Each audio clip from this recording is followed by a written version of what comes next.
up? It's your boy Stevie83 and we're back with another react. You know what I'm saying? Today we're reacting to what really happened to Q50 with Lil 50. We're not talking about the regular Q50, you know, the boy that be snatching the chains and the watches and shit at GP point. You know what I mean? At GP. So we're not talking about him. We're talking about the little 15-year-old boy that got 15 shots. We're talking about him. These Chicago youngins, these Chicago YNs, I don't even think they YNs yet. Like, YNs is from like 16 to 24. These are a little younger. I call them hoppers. They hoppers to me. Hoppers is from 5, 6 to 14, 16. You know what I mean? They hoppers. These boys hopping. They crazy though. These people crazy. Let's get it. Warning. This video is not made to promote or glorify any violence, gangs, or criminal activity. It is only meant to inform and spread awareness about what's really happening in our communities. Chicago media report that Q50W 22, 20 to 15-year-old.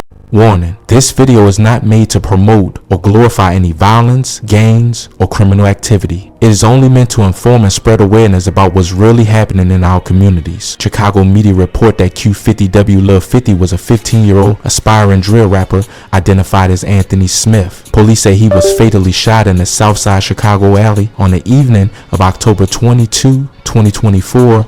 Officers arrived around 8:30 p.m. in the 6600 block of South Champlain Avenue in Woodlawn and found Smith lying in the alley with multiple gunshot wounds. He was taken to Coma Children's Hospital with injuries to his abdomen and leg and was pronounced dead. The Chicago Sun-Times noted that Smith suffered more than a dozen gunshot wounds in the attack and did not survive. Smith was a Chicago resident from the city's Chatham neighborhood. That local police have said no one was in custody immediately after the shooting. A news outlet identified the scene as West Woodlawn near. That's what makes me mad, bro.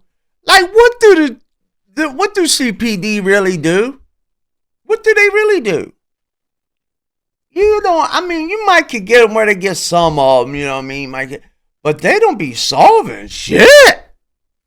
66 in Champlain. Authorities continue to investigate. The motive and shooter remain unconfirmed in public sources. Hang on, boy. Chicago around 8:30 in the 6600 block of South Champlain. That's in the West Woodlawn neighborhood. The boy was in an alley when he was shot. Nobody has been arrested. Q50 with lilQ50's sister calls her brother's op from his phone and tells him he's gonna be 2 days before he was unalive. Matter of fact, I'm finna call him on 50 phone just to scare the out of him. Let me go get a charger. I'm finna be back in. You got scared, didn't you? Yeah, you thought he was finna come get your didn't you? Yeah, you got scared. No, yes. He's not that free. Yeah, he's finna get your you was scared. Bro, you just grabbed my brain. I'm like, as he alive? He gonna come get your gonna be with him soon. Y'all gonna be with each other soon. You know he go show. You know. This girl really talking like that to this man. She talking like they really gonna swap it out in the afterlife. He go you up. You better hope let's say help you up there. In contrast, Chicago drill rap forums and social media. Let's get something right. They not up anywhere. It went up and then they went down. Have advanced unverified theories about Q50's street ties. Some users claim Q50, often called Q50W lilQ50, was a member of a so-called Bloodhound crew. For instance, a commenter on Reddit stated that Bloodhound is a real gang in Chicago that Lil Jeff and Q50 were a part of, highlighting both rappers' alleged involvement in violent activities. Another post identified Q50 as a member of PGF, Psycho Gang Family, a gang based in West Englewood, and suggested that his death was connected to ongoing conflicts with a rival alliance known as 147. These sources also mention Q50's partnership with fellow drill rapper Fully Cha 2X. However, these claims are entirely anecdotal. They come from YouTube videos, Reddit threads, and TikTok chatter, not law enforcement. To date, no official evidence has been published linking Anthony Smith to any gang. Q50 grew up in Chatham, a Southside community long known for large gangster disciple, GD and Black p.stones, PD factions. In fact, historical accounts note that since the 1960s, Gangsta Disciples and Black p.stones are the dominant groups in Chatham. Various street sets affiliated with those alliances control different blocks. For example, Chicago gang history lists a Black Disciple set in Drill City near 79th/Maryland and Four Corner Hustlers in Chatham. These older gang lines have persisted into the drill era. Chicago's Southside Drill War in the 2010 pitted Gangsta Disciple line crews against Blood Disciple crews on the South Side, reflecting the same GDV's BD split. Verified historical sources, gang history sites, and police maps confirm GD/PD/BD presence in Chatham, but no source explicitly ties Is anybody else getting confused with all these letters? Q50 to those sets. In addition to PD, Stones, crews associated with the Black Disciples old block in the Parkway Gardens area and with the Mickey Cobras and Gangsta Disciples also operate on the South Side. Rivalries between Gangsta Disciples, the BDK faction, and Black Disciples, GDK, have long fueled violence in Woodlawn.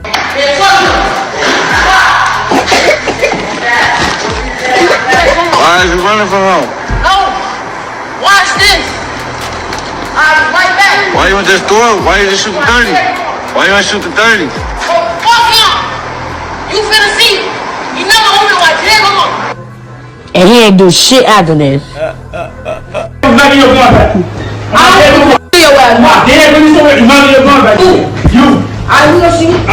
on, play Loso in the camera. Loso right next to me. Put him in the camera.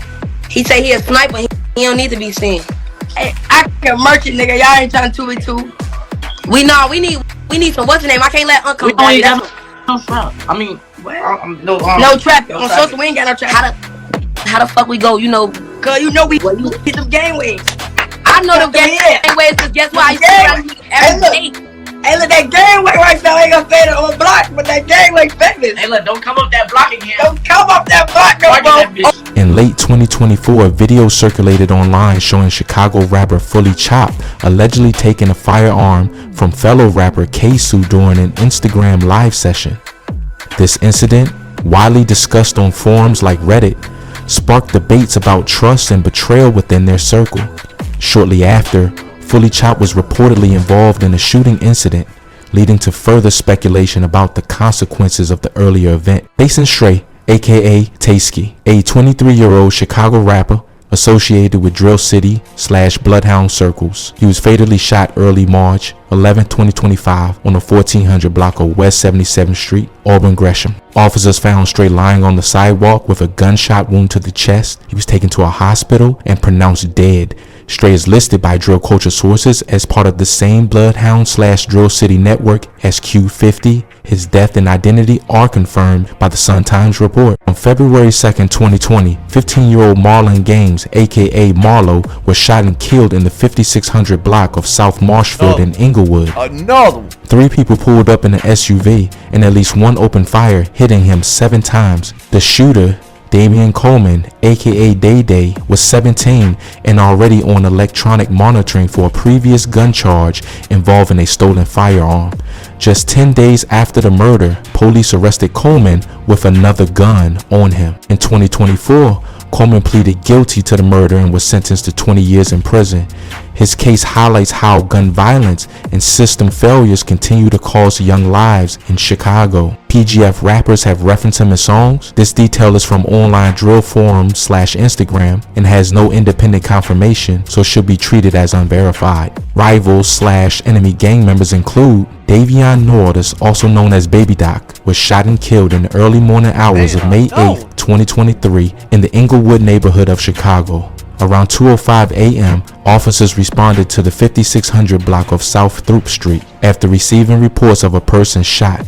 When they arrived, they found an 18-year-old with a gunshot wound to his eye. Paramedics attempted to save him, but he was pronounced dead shortly after. Norris was identified by the Cook County Medical Examiner's Office. He is believed to be on the opposite side of the Woodlawn/Chatham conflict relative to Q50. 147 is a rival alliance. In early 2025, 2 Chicago teens known by the nicknames Guero and Mikey, both reportedly affiliated with Damonville, and the 147 Alliance were shot and killed in separate incidents. Their deaths were noted by drill-focused social media pages and local gang tracking forums, further highlighting the ongoing violence tied to these groups. Of the 147 lilQ City combatants, numerous low-level members of the 147 Alliance, which includes lilQ City BDs, Damaville, and Wimbos, have been killed or wounded in retaliatory shootings throughout 2021 and 2025. Sharif Muhammad, aka CEO Holcomb, from Risky Road, succumbed to gunshot wounds on September 28, 2024. 3 days after a shootout on September 25th in Greater Grand Crossing area. Police say Muhammad, 20, and a 26-year-old man were in a double shooting. Muhammad was hit in the head and later died at the hospital. The Sun Times reported his death using his given name and age verified. Muhammad was known on the streets as C.O. Holcomb or Lil Reef, a member of the Risky Road crew aligned with the Bloodhound/PGF side of the conflict. This affiliation is reported by drill blogs. King Ty from lilQ City killed October 26, 2022 at about 7:57 p.m. near Greenleaf and Greenview, Edgewater, Chicago. Local coverage reports that a 23-year-old man known as drill rapper King Ty of the lilQ City crew was riding in the car when another vehicle pulled up and opened fire. King Ty died at the scene. King Ty's real name Tyler Moore. He was identified as a lilQ City gang member, an affiliate of the Damaville/147 side of the feud. The shooting details are official, and his lilQ City affiliation was stated in the report as a GD set member. Even in Chicago, a city known for strict gun laws, guns fall easily into the hands of teenagers. An alderman in a violent Southside war summed it up. Everybody got guns. They can't go purchase a gun, so where are they getting them from? That question hangs over the city. Last year, Chicago police took 12,452 illegal guns off the streets, over 34 every day. Yet kids and gangs on blocks still find ways to arm themselves. The police have already seized nearly 1,100 weapons this year just from people who shouldn't have them. You ask, how are they getting guns so easily? The answers come right from the streets. Stolen and clean guns. Teens openly admit they buy used weapons. It'll usually have a murder or something on it. One 15-year-old boy said about cheap guns on the street. These are stolen guns tied to past crimes. A seller will then report them stolen, so it looks legal on paper. In this way, a weapon used in one murder becomes someone else's weapon for another crime. And friend networks. If a kid is in a gang or something, he automatically has a direct line to guns. One teen explained simply, I go to one of the guys that's one of your friends, meaning he calls a friend with gang ties who has a gun. In other words, if you know where to look or who to call, a gun is as good as yours. So straw purchasers and dealers. Adults illegally buy weapons in bulk and funnel them to city youth. In one recent federal probe, straw buyers in Indiana bought 90 guns and then shipped them to Chicago criminals. Astonishingly, over 20 of those guns turned up at Chicago crime scenes used in murders and shootings. Even official reports show the scope of this pipeline. A Chicago analysis found 1 in 4 guns seized by police came from just 10 gun stores across Illinois and Indiana stores. These facts are shocking. They mean a teen in Chicago can often get a gun more easily than a law-abiding adult. In playgrounds and alleyways, guns are treated like candy, easy to buy or steal. One young boy on Chicago's South Side described the market plainly. You don't need permission or a license, just know the right people. Still, numbers underscore how big the problem is. Police say thousands of kids and teens are caught with guns each year, and the guns they carry fuel much of the violence. Last year, Chicago officers recovered more guns than ever, yet homicides still climb. Experts warn that stopping straw purchases and cracking down on the dealers feeding gangs is critical, but on the streets, teens stay focused on survival. As one community member put it, kids carry guns to protect. Exactly. So if you walk out your neighborhood, this is a hypothetical, entertainment purposes only, right? So you walk out your house, you walk up to the store, bam, 2 young boys jump. Like, nowadays, I know they don't fight anymore. I know that. But listen, say you get jumped, right? 2 or 3 dudes. They kick you up, take your money. You don't get to go to the store. You go back home.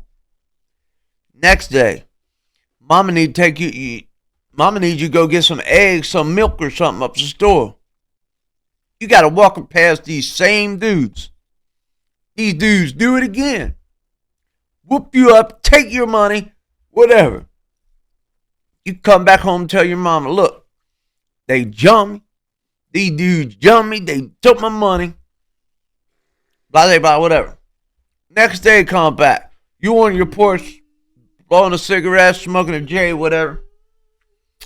These same people walking down the street. Like, you can't get away from them, right? So sooner or later, you get tired of getting beat up.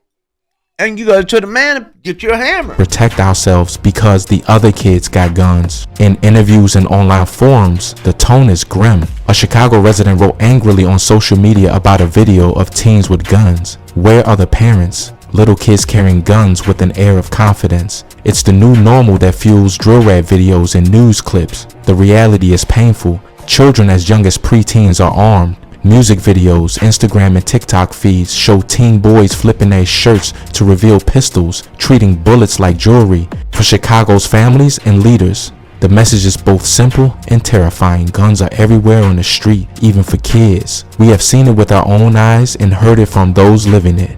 It's a crisis that a police report or statistic can't fully capture, but the cold numbers say it all. Tens of thousands of guns circulate in the city each year, slipping through cracks into youthful hands. And as a community, we can only listen and respond to these honest street voices. That's going to do it for us today, guys. Make sure you bump, and we be good. I'll see you tomorrow. Bye.